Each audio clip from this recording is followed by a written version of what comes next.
जनहित TV news बातमी प्रत्येकाच्या हिताची। मिरजेत मंगळवारी रात्री धार्मिक भावना दुखावल्या प्रकरणावरून 2 गटांमध्ये तुफान राडा झाला। या घटनेनंतर शहरात तणावपूर्ण शांतता आहे। पोलिसांनी तात्काळ कारवाई करत एका गटातील आरोपीला ताब्यात घेतले असून त्याच्यावर कायदेशीर कारवाई करण्यात आली आहे। या पार्श्वभूमीवर आज पोलीस अधीक्षक कार्यालयात शांतता कमिटीची बैठक घेण्यात आली। या बैठकीस आमदार सुरेश खाडे, आमदार इंद्रिस नायकवडी तसेच विविध संघटनांचे पदाधिकारी व कार्यकर्ते मोठ्या संख्येने उपस्थित होते। बेकायदेशीर जमाव एकत्र आल्याने जमाबंदी आदेशाचे उल्लंघन केल्याबद्दल दुसऱ्या गटातील जमावावर गुन्हा दाखल करण्यात आला आहे। आतापर्यंत 35 आरोपींची नावे समोर आली असून त्यापैकी 13 आरोपींना पोलिसांनी ताब्यात घेतले असल्याची माहिती पोलीस अधीक्षक संदीप घुगे यांनी दिली। माध्यमांशी बोलताना त्यांनी सांगितले की पोलीस प्रशासन कायदेशीर कारवाई करत आहे। नागरिकांनी अफवांना बळी पडू नये तसेच अफवा पसरवू नयेत। शहरात कोणताही अनुचित प्रकार होऊ देणार नाही। बंदोबस्त तैनात करण्यात आला आहे आणि सोशल मीडियावर आक्षेपार्ह पोस्ट टाकणाऱ्यांवर कारवाई केली जाईल असे त्यांनी स्पष्ट केले। काल संध्याकाळी मिरज शहरमध्ये 2 मुलांमध्ये 2 भिन्न धर्माच्या मुलांमध्ये जो शाब्दिक वाद झालेला होता आणि धार्मिक भावना दुखवण्याचा प्रकार होता।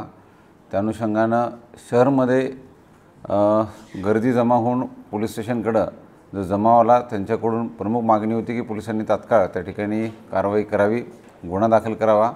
पोलीस प्रशासनाने त्या ठिकाणी कारवाई पण केलेली आहे। गुन्हा दाखल करून जो आरोपी आहे त्या आरोपीलाही ताब्यात घेतलं आणि पुढील कायदेशीर कारवाई केलेली आहे। परंतु जो जमाव त्या ठिकाणी पोलीस स्टेशनला जमा झालेला होता त्या अनुषंगानं 100 ते 150 जणांविरुद्ध पोलिसांनी बेकायदेशीर जमाव एकत्रित आल्यामुळं जमावबंदी आदेशाचं उल्लंघन झालं। या सदराखाली त्या ठिकाणी नवीन गुन्हा दाखल केलेला आहे। त्यातही एकूण आत्तापर्यंत 35 आरोपींची नावं आम्हाला निष्पन्न झाली आहेत आणि साधारणतः 13 आरोपी आम्ही ताब्यात घेतलेले आहेत।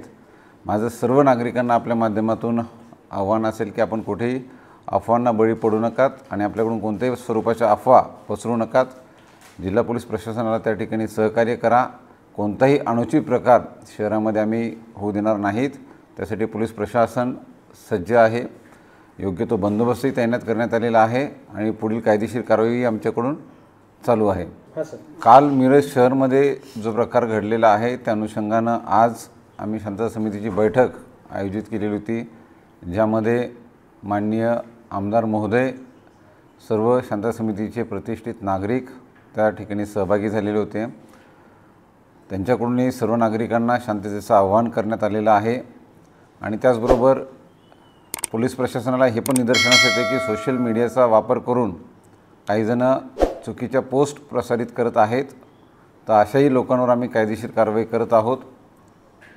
जे कोणते सोशल मीडियाचे अकाउंट्स त्या ठिकाणी वापरले जात आहेत त्या सर्व अकाउंट होल्डर्सची नावं, त्यांचे पत्ते आम्ही त्याची माहिती घेऊन तात्काळ त्यांच्यावरही कायदेशीर कारवाई करणार आहोत। त्यामुळे आपण कुठेही सोशल मीडियाचा चुकीचा वापर करू नये असं माझं आपल्या सर्वांना आव्हान असेल। जय हिंद, जय महाराष्ट्र। नागरिकांनी शांतता राखावी आणि प्रशासनाला सहकार्य करावे असे आवाहन प्रशासनाकडून करण्यात आले आहे।